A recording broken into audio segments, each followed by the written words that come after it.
Good evening, San Diego. I'm Chief Meteorologist Carlene Chavis, and thank you for tuning in for your CBS 8 Plus weather update. Well, that pause button, well, it's been hit into play. And that's because we had the pause yesterday when it came to widespread rainfall. Had some sunshine, we saw some cumulus clouds passing through out there as we had a storm system that was still exiting towards the east, but another one has arrived, and that has put the play when it does come to the wet weather. And so we are talking about more of that in our forecast as we go through the next day or so. So we had an influx of moisture over the last about roughly 3 hours. We've been seeing that moisture move in, and now it was encompassing most of Southern California north of us, especially across Orange County, LA. A whole entire area was dealing with it, even higher elevations dealing with snow, and now we are seeing our own wet weather for San Diego County. So that started to move in over the last few hours, and we're still seeing it go strong as we go into tonight. So we are looking at light to moderate rainfall out there, holding on to a chance that we could see some heavy rainfall in our forecast for tonight, and that's why this has been a concern, because we've had some slick roads out there. Talking about the slick roads, you got to be extra careful, and with heavy rainfall, you always want to talk about the potential for that minor street flooding. That would prompt the flood advisories. And so we are still looking at chances as we go from tonight all the way into the overnight hours, and then things start to taper off a little bit more and become spotty as we hit our Friday forecast, and then a little bit more isolated into about Saturday morning. So this is the final system of the week. We've been dealing with parade of systems. We had an area of low pressure that was over the weekend that brought a lot of moisture. We were talking about the atmospheric river that was tapping into, and that's why we had such an active pattern, especially on Saturday. And then we went into the start of the week. We had a system that moved through, and so that is what we were dealing with the additional rainfall. And we also saw those flood advisories being issued because of heavier rainfall, and that was on Monday night. Now we are seeing this final system for the week, heavy rainfall favorable for tonight. Once we get past that, because it's favorable for tonight because it's ahead of a front, but the low itself has to move over us. So that keeps our rain chances in the forecast as we go into about Saturday morning. So on again, off again activity. Zeroing in across Southern California and just seeing a lot of that moisture move in. That has prompted some concerns when it comes to flooding north of us for the high desert, also talking about some snow in the mountains. And that's exactly where we are seeing the winter storm warning. It was a watch yesterday because of the potential, and now you're talking about what's actually going to happen. So about 4 to 11 inches of snowfall, also talking about upwards about 16 inches right there along those high peaks, especially for Mount San Jacinto, the backdrop of Palm Springs, looking at that heavier snowfall. So that warning is now going to be the factor for Riverside County Mountains as well as for San Bernardino County Mountains. So that verbiage of possible, now expected. Now when we look at our own forecasts, especially going into tonight, we start to see some heavier pockets of rainfall moving in for North County. We continue to hold on to those chances all the way into about the 9 o'clock hour. We even could see an isolated thunderstorm or two. That would prompt some of those floods if it does happen, some minor street flooding, and then you would have some of the alerts going out when it comes to flood advisories. So that potential is there in the forecast. Not seeing anything right now, but that could change, especially over the next few hours. And then we get to later on tonight where a lot of that moisture clears out at least west of the 15, and we see it more so across the backcountry as we go into about 11:40 for tonight. Then we go into the morning hours. About 5 in the morning, about 5:10, we start to see a line of more moderate to roughly about light to moderate rainfall moving on shore. And so that leads to slick roads, that being a potential and also being an issue, especially by tomorrow morning for your morning commute. So please be careful out there. Then we still hold on to chances for some wet weather in a forecast around 7:15. In the morning, you're seeing it move a little bit more towards the east, so impacting cities like El Cajon as well as for La Mesa around that time. And then it becomes lighter as we go into about 9:35. You're seeing lighter precipitation that's starting to move in towards the mountains as well as for the desert around 9:35. And then it's just some hit or miss activity, pretty spotty compared to what we're dealing with right now where it's more widespread.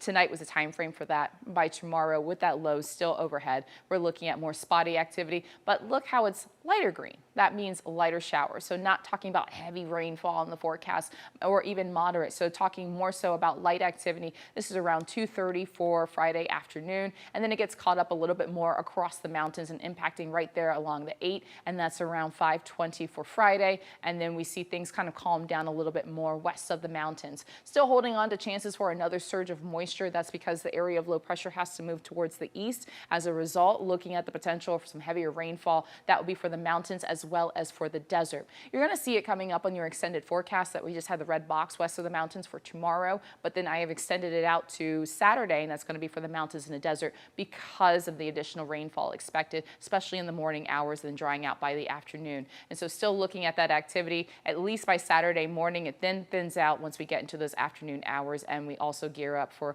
a clearing when it comes to our sky by Saturday night. So some pretty chilly temperatures will be for those overnight lows as we go from Saturday all the way into Sunday. So we're looking at chances. It has fluctuated. So earlier it was about a 50% chance of seeing the additional wet weather for our Friday. It's come down to about a 46% chance. So just because we are seeing that fluctuation, I'm not going to take the red box off because it still could impact your morning drive. So please be careful out there as we go into tomorrow morning. Then it really does drop off once we get into the weekend, and that's where the area of high pressure starting to build right back in. So we're looking at rainfall totals that would bring us an additional inch of rainfall for Oceanside. Also looking at that across the mountains, a little bit more than an inch of rainfall, pretty close to that for Del Mar. Also seeing about 3/4 of an inch additional. That would be for downtown as well as for El Cajon. Definitely a good sign because that would expand that gap, widen that gap even more when it comes to the surplus that we are now dealing with because of the recent storm systems, and that always helps when you're talking about the water year.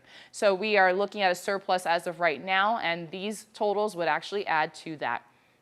West of the mountains, when all is said and done, 3/4 of an inch, close to 3/4 of an inch to about 1.5 inches being possible. For the mountains, this would take us about 1 inch to 2 inches of rainfall. These are projections put out by the National Weather Service. So previously I showed you our in-house model, but I also want to compare it to what they're going with, and then seeing about 1/2 inch to 1 inch of rainfall being possible for the desert. That time frame started this afternoon when we started to see that wet weather, and still holding on to chances all the way through about Saturday morning. When you look at the overnight lows, because we have cloud cover that has moved in. When we had the clear sky, especially last night, it was cold. You had those tumbling temperatures. Some areas were in the 20s, especially for the mountains. You had 30s for overnight lows, but widespread 40s. Not the case as we go from tonight through tomorrow morning, and that's because of that cloud cover. So it's dropping a little bit of that heat that we had earlier today when we did have the sunshine before the clouds rolled in. Also talking about daytime highs that will remain below seasonal for this time of the year. Still looking at a few of those daytime highs in the 50s for Alpine as well as for Campo and even for Borrego Springs, but widespread 60s are what we're expecting. 63 degrees for Escondido, 62 degrees for your Friday, and that's going to be for downtown as well as for Chula Vista and for Fallbrook.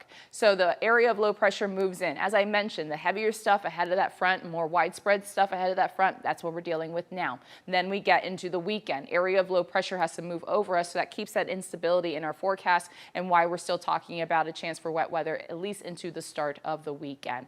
Then we get into the second half where we have this area of high pressure that starts to build in. It keeps the storm tracks well towards the north, and that allows our temperatures to warm up. Mother Nature will be the least of your worries when you are out there traveling if you're going to be for Thanksgiving. So that day before Thanksgiving, that Wednesday, lots of people on the road. You don't have to worry about the weather. The weather definitely will not be a factor. In fact, our temperatures will get warmer as we have this ridge of high pressure that's going to be overhead. This takes us into Thanksgiving on Thursday as well, and then that ridge starts to break down just a little bit more with another area of low pressure, but it does look to sweep more so towards the north, and so not really impacting us except for just bringing in some additional high clouds as it does move through the Pacific Northwest. So over the next 7 days for the coast and inland valleys, you have that weather impact alert day for tomorrow. Even though it has fluctuated when it does come to the chance, it's still going to be there. And because you're also talking about that impacting your morning drive, especially with slick roads, I went ahead and kept the red boxes right there. As we go into the weekend, there's only a slight chance. It's gotten down below a 10% chance of seeing any additional wet weather west of the mountains on Saturday morning. Then we get into the afternoon hours. We start to see more of the sunshine. As mentioned, everything clears out as we go into the second half of the weekend. Lots of sunshine in the forecast. The day before Thanksgiving, you're looking at widespread 70s west of the mountains and even 80 degrees popping up for Thanksgiving for the inland valleys. For the next 7 days for the mountains and the desert, you have weather impact alert days. It's more of a reflection of Saturday morning. That's what we're looking at for the mountains and the desert because of that surge of moisture as that low does exit towards the east. And then we look at high pressure really building in, bringing quite a difference, about a 10-degree increase with daytime highs from Saturday to Sunday. That's going to be for the mountains, and then then back into widespread 60s starting on Monday. You have 50s for daytime highs for the desert tomorrow. You're back into the 60s by Saturday with more sunshine and that area of high pressure building in. You're back into the 70s by Sunday, and you take those 70s all the way into next week, even talking about some upper 70s for Thanksgiving. I hope you have a great night. Stay nice and dry out there. Be careful on the roadways, and I'll see you right back here tomorrow.